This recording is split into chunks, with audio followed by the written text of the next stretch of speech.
María Seoane nació en Buenos Aires en 1948. Es autora, entre otros títulos, de Todo o Nada y El burgués maldito.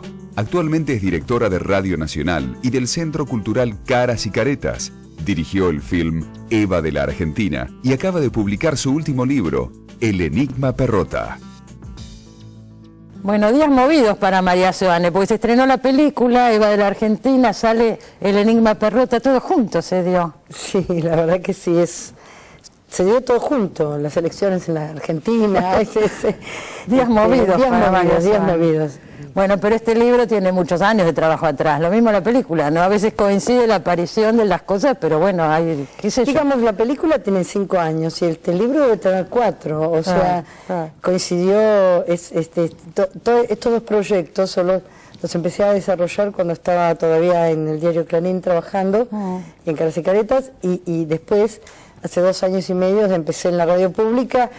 Y nada, y tuve que postergar un poco la terminación de ambos, sobre todo el libro de Perrota, claro, ¿no? Del Enigma Perrota, hasta que pude terminarlo y coincidió que fue todo junto. Salió todo junto. Salió todo junto. Vamos a hablar un poco de la película, pero yo quiero empezar por el libro, porque todos sabemos quién es Eva, pero casi nadie sabe quién es Perrota. No. Entonces yo empezaría por contar, María, que cuentes un poco quién fue Perrota. El Enigma Perrota. El Enigma Perrota. Es un enigma por varias razones, pero Rafael Andrés Cacho Perrota Pereira, como se llamaba, en realidad fue el heredero del fundador de El Cronista Comercial, que se fundó a fines del siglo XIX. Era un diario por suscripción, era un diario por de información comercial. De información financiera, económica, comercial.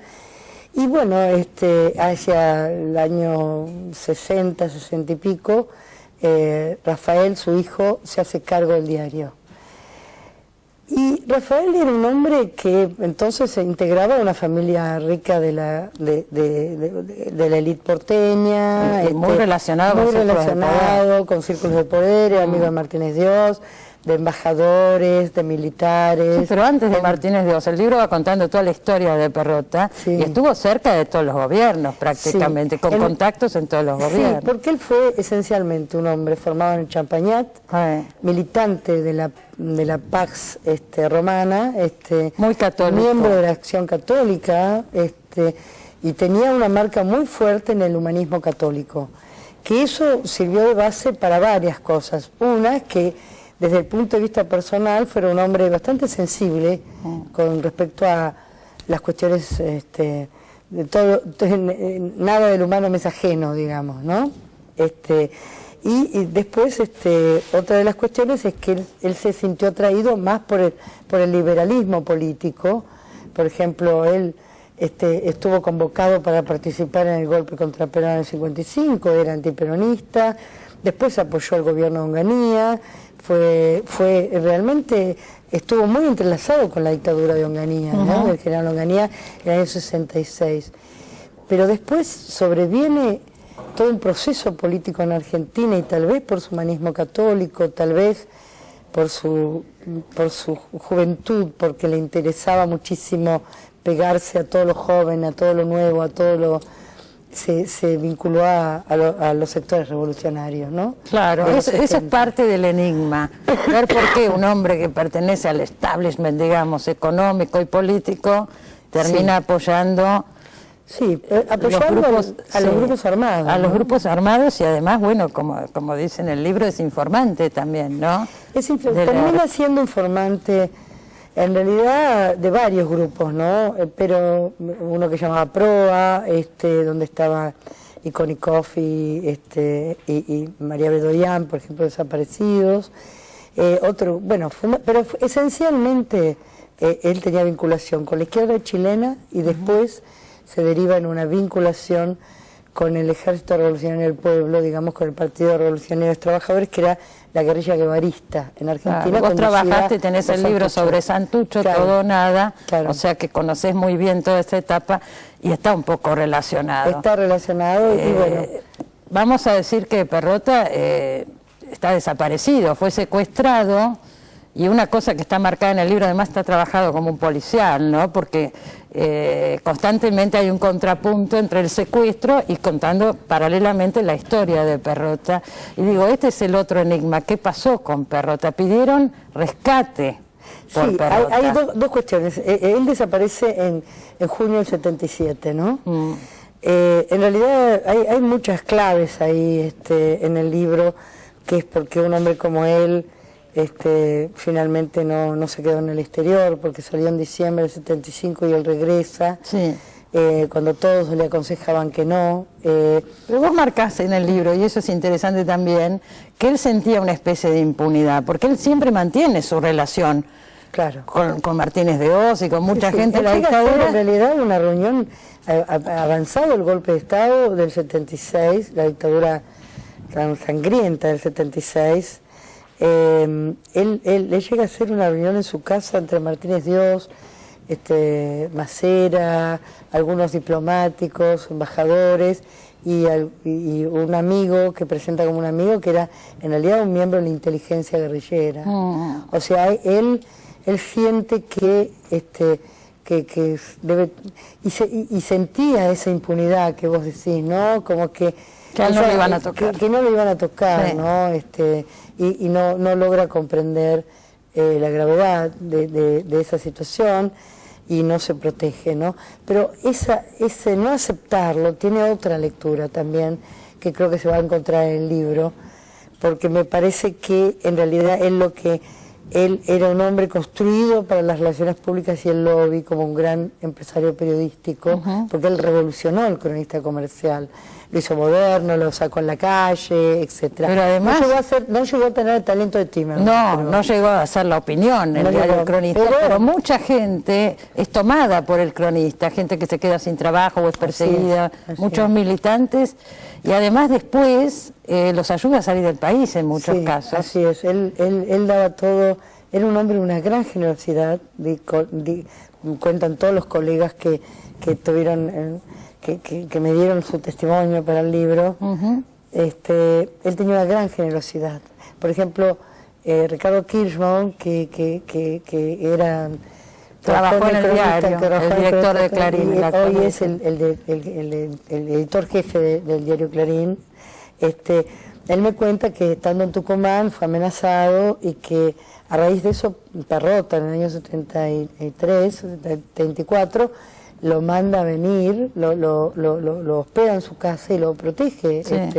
Y finalmente ingresa a trabajar al cronista comercial. En una entrevista que yo le hice hace muchos años a Osvaldo Soriano me contaba que él sale del país con una carta, porque él trabajaba en el cronista comercial como tantos, como Tito Cosa, etcétera, que él sale del país con una carta con membrete del diario El Cronista diciendo que va a cubrir la pelea Monzón-Benvenuti. Así es. Sí. Así es. O sea que así es. dio esa protección y muchas otras. Y ¿no? hablaba con las embajadas, él llegó a llevar gente al aeropuerto en su baúl y hablaba con y entonces él sentía que cualquier problema que le pasaba, hablo con mi amigo Martínez de Oz, hablo con mi amigo Macera, yo lo arreglo. Y se lo terminan llevando a él. Y se lo terminan secuestrando y en el secuestro pasan dos cosas. Una, que mientras lo tenían secuestrado el batallón 601 de inteligencia, torturándolo y sacando la información, lateralmente, dentro de esas patotas del Estado terrorista, había grupos que se dedicaban a enriquecerse y secuestros extorsivos. Y entonces se produce un secuestro también extorsivo sobre la familia y eso me da la posibilidad de contar el relato, como vos bien dijiste, Cristina, como un relato, como un thriller, porque mientras va ocurriendo el secuestro extorsivo vamos conociendo por qué este hombre, cuál fue el destino de este hombre, ¿no? Sí, pero además representa muchísimas situaciones de la Argentina, Perrota, pienso, trasciende a la figura de Perrota, está contado el país acá. Sí, está contado el país, es cierto, me parece que además es el primer caso en serio de la clase dominante, hay otros casos, pero él era una figura rutilante, ¿no? Era el diario, era el jefe de un diario que además les daba información a los ricos y él intentó transformarlo en un periódico progresista. Claro.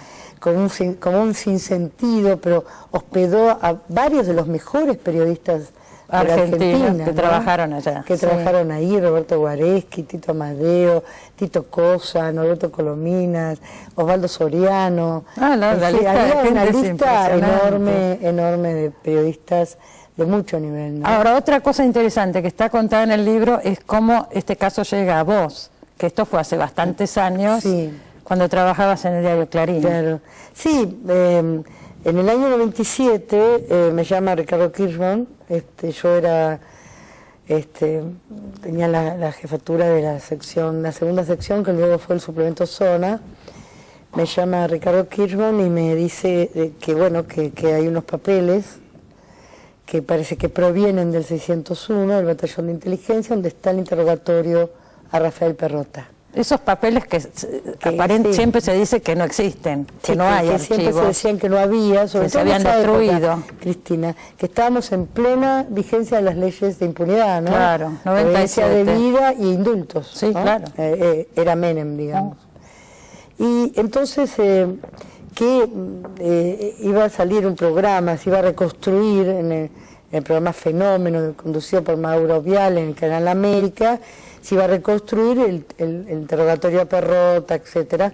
El productor de ese programa era nuestro colega Fabián Domán, que hoy está en C5N, en los noticieros, y la verdad que entonces él planteó que necesitaba decodificar, porque los interrogatorios estaban muy mal escritos, con una máquina de escribir. No, eso se transcribe en el libro, Sí, están los interrogatorios en la última parte. Y la verdad que no se entendía, porque preguntaban por cierta gente, etcétera. Como yo había trabajado el todo o nada, Fabián Domán y la gente de la producción ahí de Mauro Viale pensaban que yo era la persona indicada para poder decodificar estos papeles, estos papeles. interrogatorios. Entonces, que recuerdo que Clarín quiso, me acuerdo, Ricardo Kirchmann y Roberto Guareschi, que era en ese momento editor general, dijeron, bueno, está bien, nosotros publicamos esto, pero nosotros vamos a reservarnos la posibilidad de criticar el programa de Mauro Viale si es amarillista, y como ocurrió. Y entonces, bueno, finalmente el diario me encargó la investigación, hicimos una producción, fue la tapa del diario Clarín, y ahí comenzó a plantearse que Perrota había sido interrogado por ser informante del ERP, y que él lo admite en el interrogatorio, pero bueno, es un interrogatorio tremendo, que cuando se lee uno siente una gran pena por ese hombre en manos de estos criminales, ¿no? Sí, y sin duda es un enigma el personaje de Perrota, pero además está relacionado este libro con tus libros sobre Helbar, por ejemplo, con el libro sobre Santucho, Todo o Nada. Claro, sí, aparecen y desaparecen, claro, es una saga, digo, aparecen y desaparecen estos personajes, ¿no? Sí, es como una saga, y creo que en principio el enigma Perrota, como fue el caso sobre todo de Santucho, pero sobre todo Perrota, nos sirve para comprender tal vez, Cristina, que ese proceso que Argentina vivió en la reconversión del capitalismo en los años 60, 70, y que produjo tantos enfrentamientos, pero atravesados además por la violencia política, porque el sistema institucional argentino estuvo cruzado por golpes de Estado y reacciones violentas contra esos golpes de Estado. Y nos sirve para comprender cómo fue capilar, ¿no? el involucramiento de toda la sociedad argentina en ese proceso. Claro. Porque si no, no se entendería el después, ¿no es cierto? Totalmente. No se entendería el nunca más, no se entendería la decisión de vivir en democracia de una manera obstinada para los argentinos, que creo que es una de las grandes virtudes, y eso no es un enigma, eso tiene que ver con estos enigmas. ¿Tuviste testimonios también de la familia de Perrota? Sí, por supuesto, y además la mujer, el hijo. Yo trabajé con un investigador que trabaja conmigo siempre, Ariel Ijalad, que es un periodista joven, un gran periodista, y bueno, nos facilitaron la correspondencia de Perrota con parte de la élite argentina, ¿no? Sí. Él era amigo de John Loye, que era el embajador norteamericano, y de varios embajadores, y era amigo, sí, jugaba al golf con Martínez Dioff. Ahora, qué notable, ¿no? Que alguien, digo, estar parado en los dos lugares y ir de uno al otro constantemente. Sí. Digo, como psicología también, qué personaje. Sí, era como la Orquesta Roja, ¿no? con Leonard Tepper, ¿no? Sí. El personaje. Y sí, él tenía una especie de orquesta roja en sí mismo, ¿no? Y su condición de periodista le hacía pensar que además, y de su ligación con los sectores, él era socio del Jockey Club, tenía la orden de comendador de Italia, era muy amigo de Carlos Mujica, del padre Carlos Mujica, y era muy amigo también de Jorge Mejía, ¿no? Del director de la revista Criterio, que fue uno de los viejos compañeros de él que más sensiblemente aceptó, estando en el Vaticano ahora para este libro, mandarnos una reflexión. Pero todos los demás amigos de parrandas, del Jockey Club y de los sectores más altos, se negaron a dar un testimonio sobre él. Porque no es que estén en peligro, ellos no estaban en peligro, ahora no estaban en peligro. Bueno, pero todo esto destapa muchas cosas.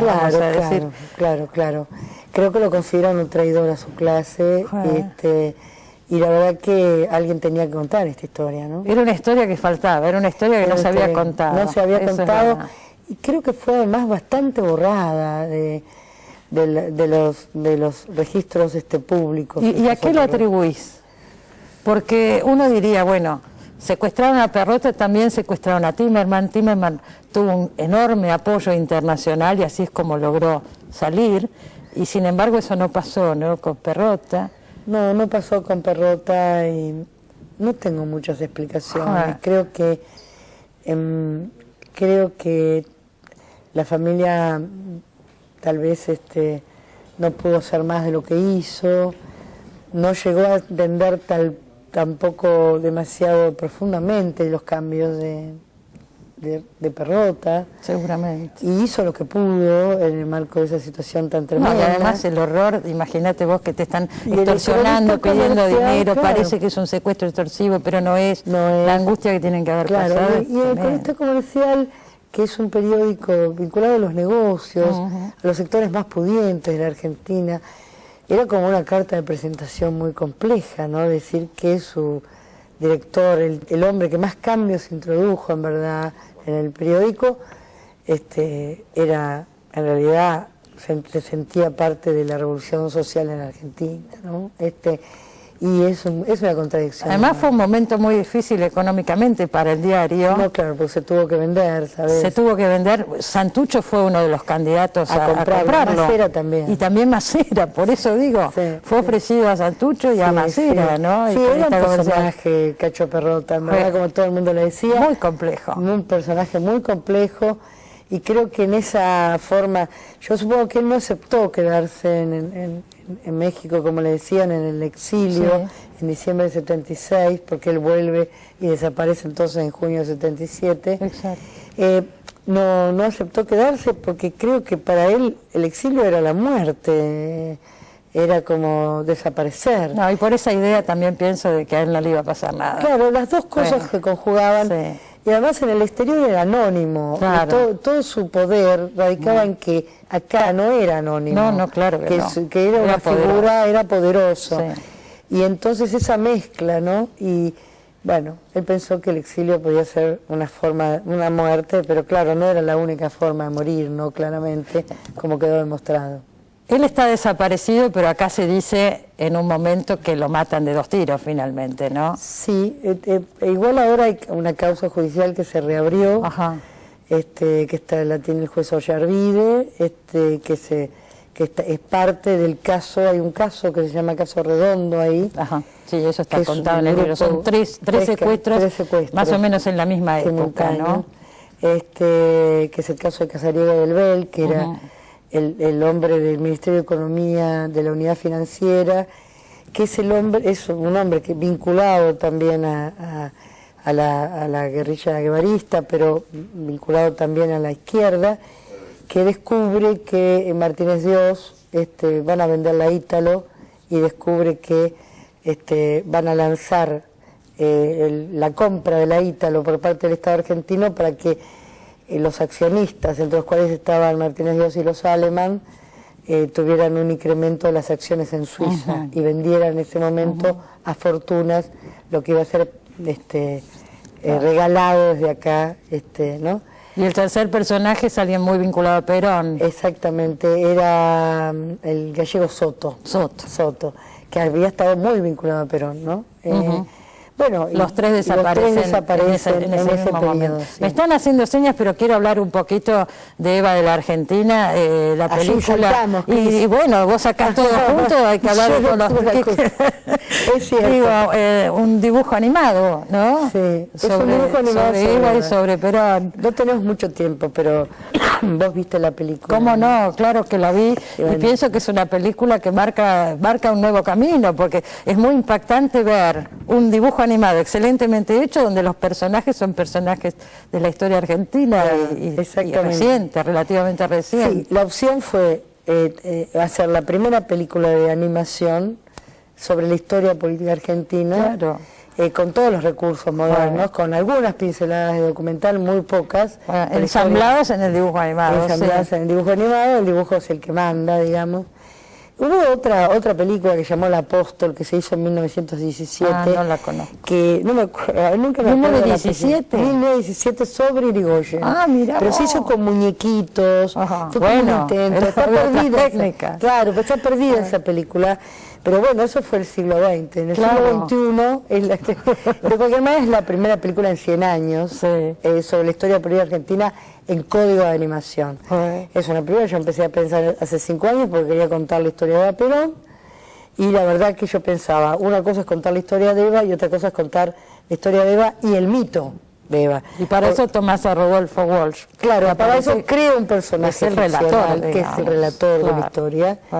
Que Rodolfo nunca contó la historia de Eva Perón. Hizo un cuento maravilloso de la cuento de esa mujer. El cuento de esa mujer, vos sabés, pero nunca está contó. Tomado como un personaje de ficción. Exactamente, claro. Que es un periodista amenazado por la dictadura, que va recordando la historia de Eva Perón, pero es Rodolfo Walsh dibujado por Solano López. Además eso, los dibujos de Solano López. Claro, ¿no? Y cuenta la narración, y a medida que él cuenta su vida, y también el camino de él como el camino del héroe, y la relación de esa generación con el peronismo, digamos, a través de la figura de Eva.